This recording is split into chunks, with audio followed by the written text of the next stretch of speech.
목사님은 우리 천우교회의 원로 목사님이신데 저에게는 은사 목사님이 되시는 분입니다. 제가 대학 시절부터 대학 선배님이시면서 이제 목사님으로 제가 기독 학생회를 동아리를 할 때 그때 같이 이제 모시고 신앙생활을 하면서 제가 지금까지 목회하는 데 지대한 영향을 미치신 분이 우리 지금 나오실 우리 배강영 목사님이신데요. 언젠가 제가 한번 설교 시간에 제 은사 목사님께 소개하면서 찬송할 때 입을 크게 벌리고 온 힘을 다해서 찬송하시는 분 계신다라고 제가 이렇게 소개한 적이 있는데 그분이 바로 이제 지금 나오실 우리 배 목사님이십니다. 말씀의 은혜가 너무 깊고 그래서 전부터 이렇게 모시려고 했는데 기회가 닿지 않아서 차일필하다가 이번 기회에 재직 세미나 겸 해서 모실 수가 있게 되었습니다. 이 배 목사님은 지금 현재로는 이제 은퇴를 하셨기 때문에 이제 학교에서 칼빈 신학대학원에서만 이제 강의를 하시고요. 다른 것은 이제 그냥 개인적으로 이렇게 활동을 하고 계십니다. 오늘 나오셔서 말씀 전하실 때 큰 은혜가 있길 바라고 우리 같이 할렐루야로 인사를 하도록 하겠습니다. 나오시죠.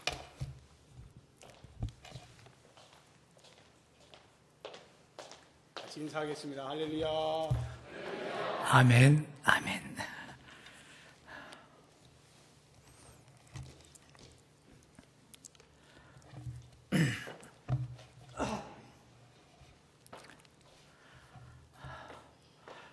예, 반갑습니다. 아무튼 제가 들어오는데 그냥 내 방에 들어오는 느낌이고 내 집에 들어오는 느낌이고 또 이렇게 저처럼 흰머리가 계시니까 지금 내가 어디 왔지 하면서 이게 바로 내 교회, 우리 교회, 아버지 교회구나 느끼면서 또 우리 한편으로 강 목사님 그래 하나님이 참 정확하시구나 준비되신 분. 아마 저희 교회에서 주일학교 학생부 담당하실 때 천우교회 역사상 가장 왕성했고 가장 건강했던 시절이라고 생각하면서 여전히 하나님께서 이렇게 귀하게 쓰이시는 것을 확인하면서 마음이 또 뿌듯하면서 하나님께 영광을 돌리면서 말씀을 증거하게 됩니다. 시편 23편 잘 아시는 말씀이죠. 여전히 제목은 아시는 대로 여호와는 나의 목자입니다.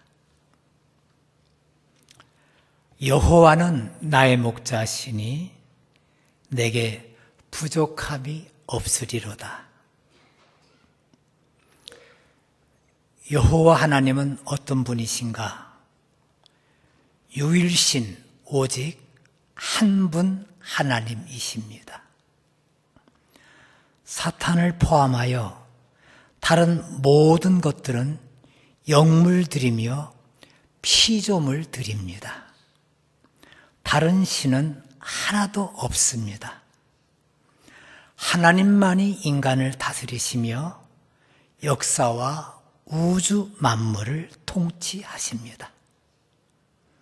하나님은 성경을 통하여 하나님 자신을 이렇게 소개하고 있습니다. 창세기 1장 하나님 엘로힘 하나님과 창세기 2장의 여호와 하나님으로 우리에게 나타나셨습니다. 엘로힘 하나님은 온 인류가 사단이도 포함하여 우주 만물이 엘로힘 하나님을 부를 수가 있습니다.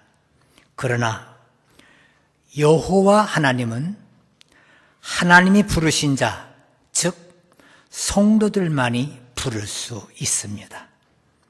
노아, 아브라함, 모세, 다윗, 베드로, 요한, 바울 등으로 그리고 우리 성도들을 부르실 때 여호와 하나님으로 부르셨습니다. 사단과 성도들이 아닌 사람들은 여호와 하나님을 부를 수가 없습니다. 나의 목자라고 말할 때 하나님은 여호와 하나님을 말합니다. 여호와 하나님은 한 번 부르시면 영원토록 우리를 지켜주시는 분, 우리의 환경과 생각, 눈빛마저 다 아시는 분입니다.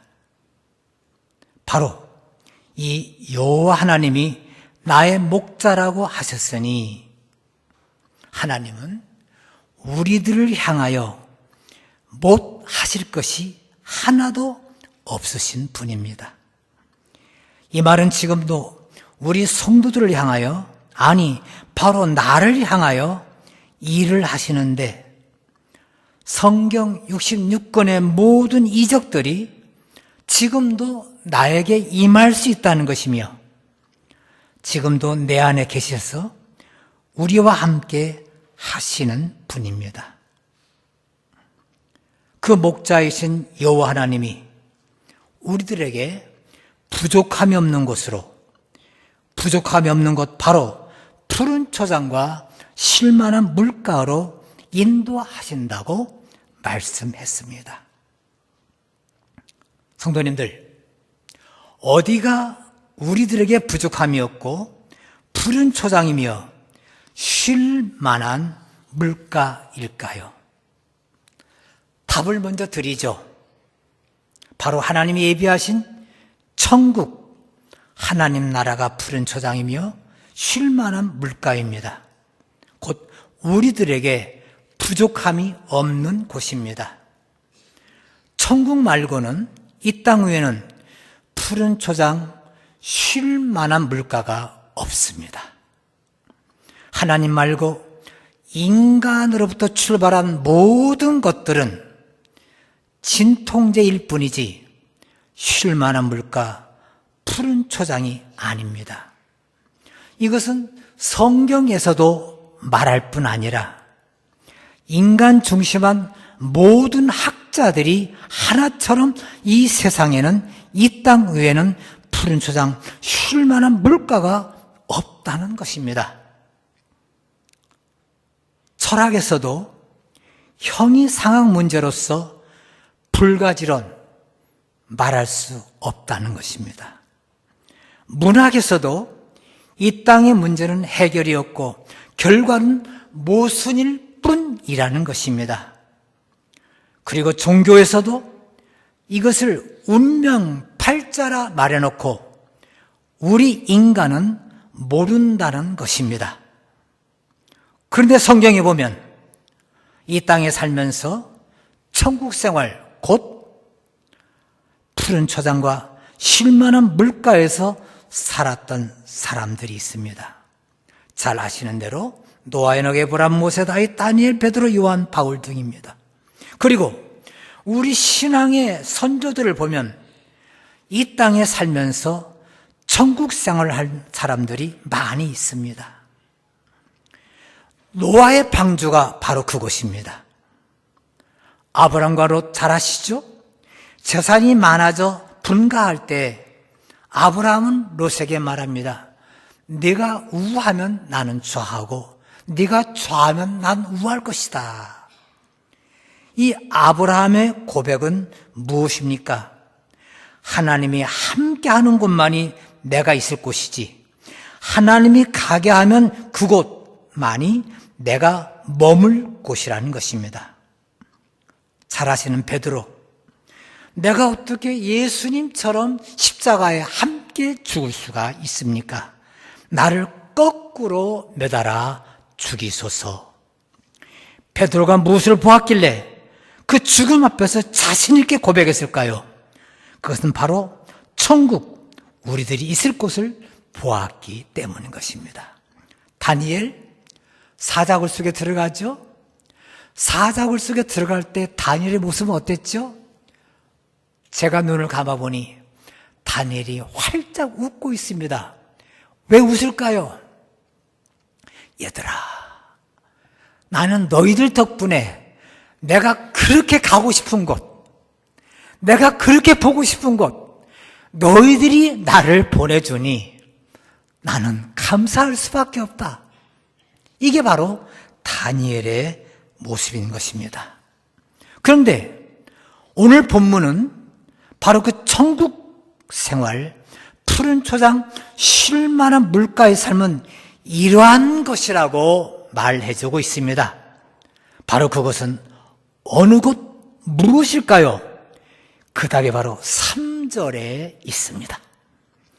내 영혼을 소생시키시고 자기 이름을 위하여 의의 길로 인도하시는도다.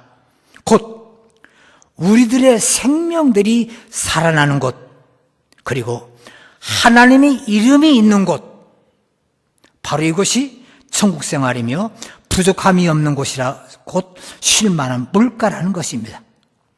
여기 하나님의 이름이 있는 곳은 어떤 곳이죠? 지금도 하나님이 나타나신 곳이겠죠? 하나님 은혜를 베푸시는 곳이겠죠? 오늘 본문이 다윗 이야기니까 다윗을 통하여 생각해 보겠습니다. 다윗의 어린 시절 분명 양을 치는 목동입니다. 그런데 이 다윗은 아들 취급도 못 받는 서러운 아들입니다. 하나님은 사울 임금을 버리고 이스라엘의 새 왕을 세우기 위하여 사무엘을 이새의 집에 보냈습니다. 이새가 사무엘을 보았을 때 얼마나 중요한 행사였던 것을 분명히 알았을 것입니다. 아들들을 불러오라 그랬는데 아들 8명 중에 다윗은 부를 생각도 하지 않고 있습니다. 엘리압, 아비나답, 삼마 등 7을 다 보여주었지만 하나님은 아니라는 것입니다. 사무엘은 다구쳐 묻습니다. 아들이 또 없는 거야? 물으니 그제서야 다윗을 데리고 옵니다. 서자 취급, 어디서 주워온 아들인 양 아들 대우를 못 받았습니다. 여러분, 목자 생활이 좋고 편한 것입니까? 아니요. 그는 양을 치면서 사자와 싸웠어야 됩니다. 이리와 싸웠어야 했습니다. 중동 지역 사막의 열대야 속에서 양을 친다. 얼마나 힘이 들었는지 시편 22편에 보면은 내 하나님이여, 내 하나님이여 어찌하여 나를 버리셨나이까? 어찌하여 내 음성을 나를 멀리 하시오며 내 신음소리를 듣지 아니하시나이까? 이것이 다윗의 고백입니다. 다윗이 궁중에 들어가 사울 임금 앞에 있습니다. 다윗이 골리앗 장군을 물리친 다음에 다윗은 만만히요, 사울은 천천히라도 하면 노래 부르는 소리가 사울에게 들렸습니다.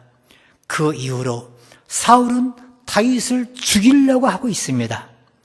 골방에서 사울 임금이 창으로 2번씩이나 다윗에게 던졌지만 살아납니다.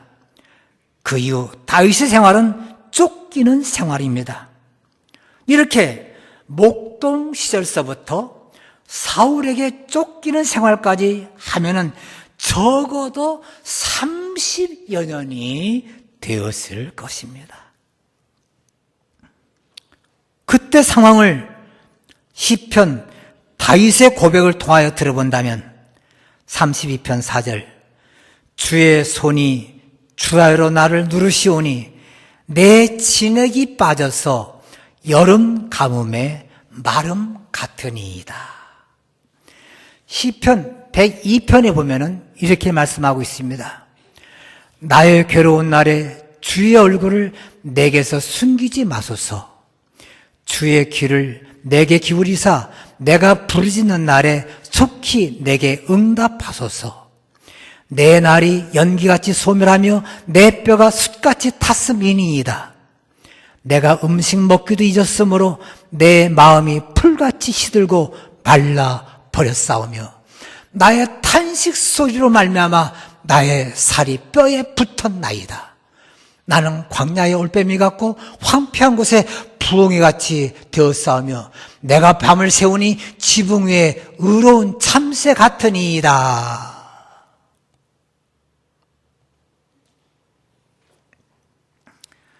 세상 사람들은 다윗을 가리켜 팔자 참 사납게 태어났구만, 네가 임금이 돼 알았을까 하면서 말합니다.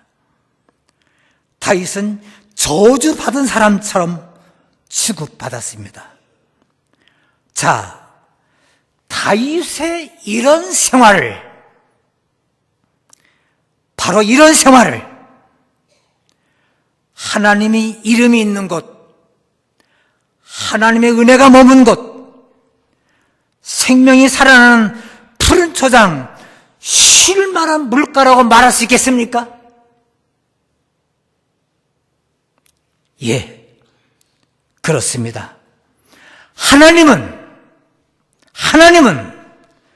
바로 다윗의 이런 생활을 하나님 이름이 있는 곳, 사람의 생명이 살아나는 곳이라고 말씀합니다. 생각해 보십시다.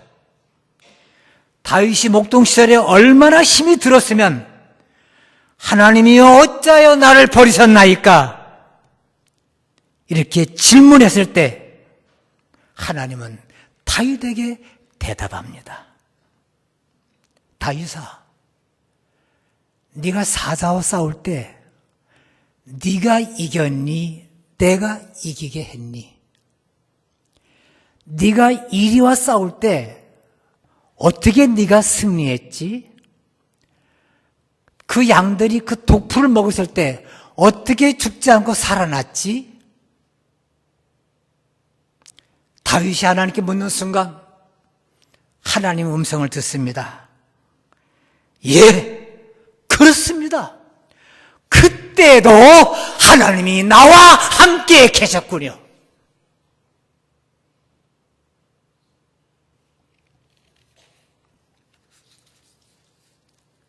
나를 버리신 게 아니셨군요. 그는 깨닫고 오늘 본문에 나오는 여호와는 나의 목자시니, 여호와는 나의 목자시니 내가 부족함이 없으리로. 사람 편 보기에는 30여 년간이나 버림받은 사람처럼 있었지만 언제나 하나님의 함께해 주심을 깨달은 후 믿음으로 신앙이 성장하여 다윗은 위대한 성공한 다윗이 된 것입니다. 다윗의 마지막 단계에 하나님은 다윗에게 또한 사건을 줍니다. 그것이 아들 압살롬의 반역 사건입니다. 이 반역 사건으로 인해 압살롬이 죽습니다. 압살롬이 죽자 다윗은 고백합니다. 압살롬, 내 아들 압살롬아, 내가 너를 대신하여 죽었으면 좋았을 것을, 압살롬아. 압살롬은 머리가 명석하고 아주 똑똑한 사람입니다. 네가 하나님을 믿고 잘 살아 임금이 되었다면 우리 이스라엘 나라는 더 잘 되었을 텐데 어찌하여 하나님을 떠나 이렇게 죽을 수밖에 없었단 말이냐. 다윗의 통곡은 지금 반역자 원수를 사랑하는 천국을 우리에게 보여주고 있는 장면입니다. 요셉이 원수인 형들이 찾아왔을 때 형님들 나를 이곳에 팔았으므로 염려하지 마세요. 한탄하지 마세요. 하나님의 아버지와 우리들의 생명을 살리시기 위하여 나를 먼저 이곳에 보냈을 뿐입니다. 내가 하나님을 대신하리니까 형님들을 완전히 용서했던 것입니다. 하나님은 산상수훈에서 마음이 청결한 자는 복이 있나니 저가 하나님을 볼 것이며 화평케 하는 자는 복이 있나니 저가 하나님의 아들이라 일컬음을 받을 것이며, 분명 하나님의 이름이 있는 곳, 하나님의 은혜가 넘치는 곳, 내 생명이 살아나는 곳이 천국이요 쉴만한 물가이며 푸른 초장입니다. 우리는 지금 이 땅에서 누릴 수 있고 누릴 뿐만 아니라 즐길 수 있다는 것입니다. 오늘 본문에 보면은 하나님은 구체적으로 어떻게 살아야 하며 보호하여 주셨는지를 친절하게 설명하여 주고 있습니다. 그 말씀이 4절과 5절입니다. 내가 사망의 음침한 골짜기를 다닐지라도 해를 두려워하지 않는 것은 주께서 나와 함께 하심이라. 주의 지팡이와 막대기가 나를 안위하시나이다. 내가 사망의 음침한 골짜기를 다닐지라도 두려워하지 않는 것은 주께서 나와 함께 하심이라. 어떻게 하신다고요? 함께 하신다. 주의 지팡이와 막대기가 나를 안위하시나이다. 지팡이, 모세 지팡이 아시죠? 막대기, 다윗이 불맷돌 막대기 아시죠?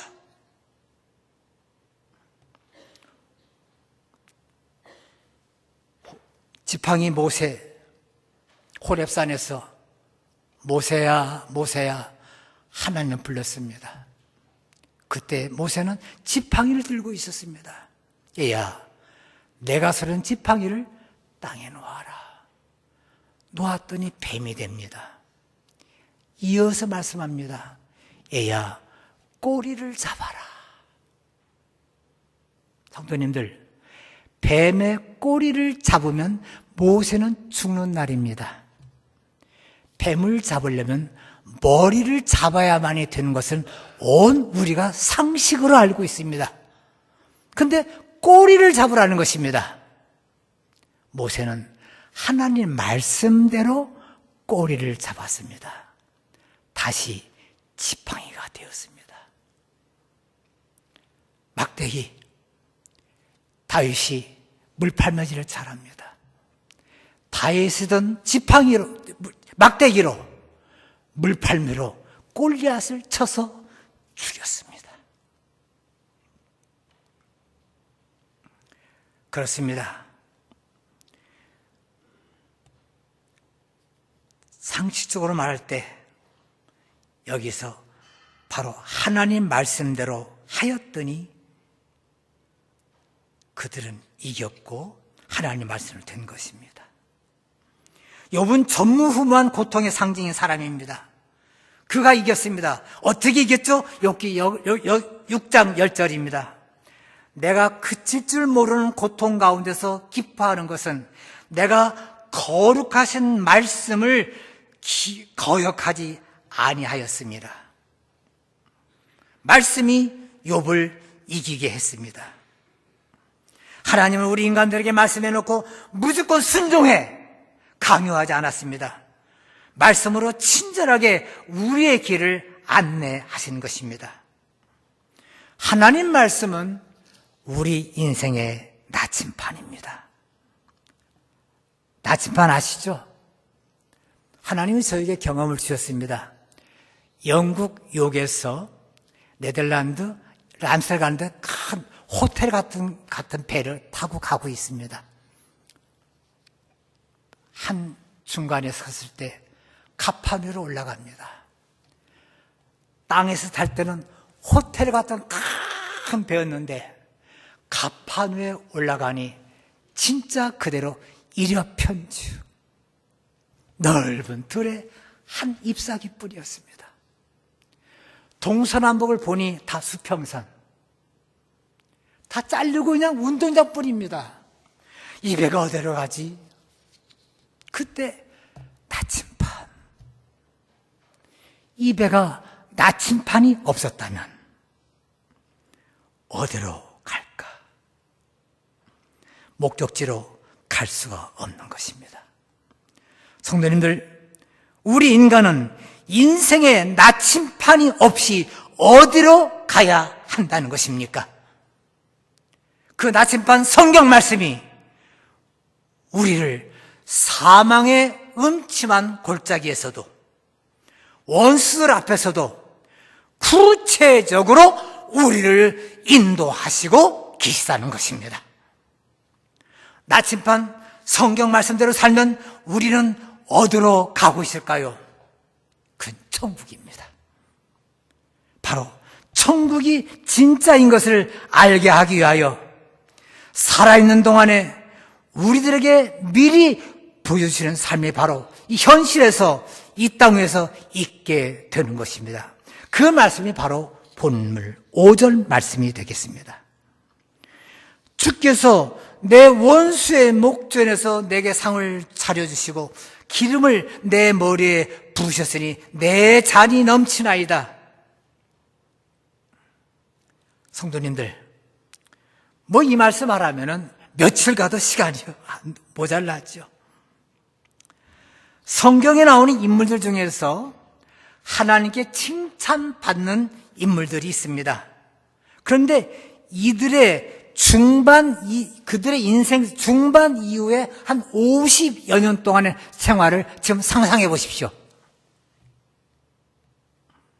전부 다 축복의 삶을, 웃음의 삶을, 성공의 삶을 우리들에게 보여주고 있습니다. 아브라함, 이삭, 야곱, 모세, 다윗, 히스기야, 요시야, 다니엘 등 이 땅 역사에서 위대한 인물 100사람을 꼽아가지고 그들에게 묻습니다. 선생님은 어떻게 이렇게 성공할 수가 있습니까? 100사람 중에서 97분이 성경 말씀의 영향을 받았다라고 말하고 있습니다. 틀림없이 내 원수의 목전에서 상을 차려주시고 기름을 내 머리에 부으셨다.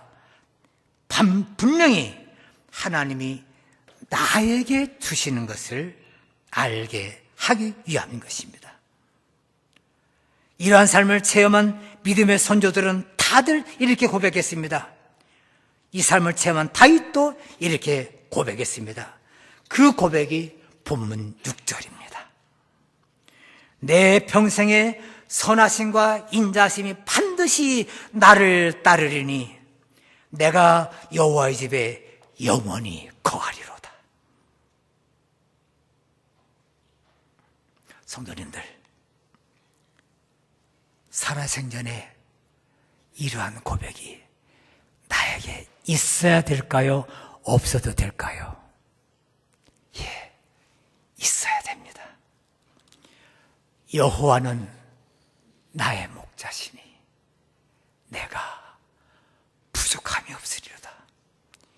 이 고백이 나의 고백되기를 주님의 이름으로 축원합니다.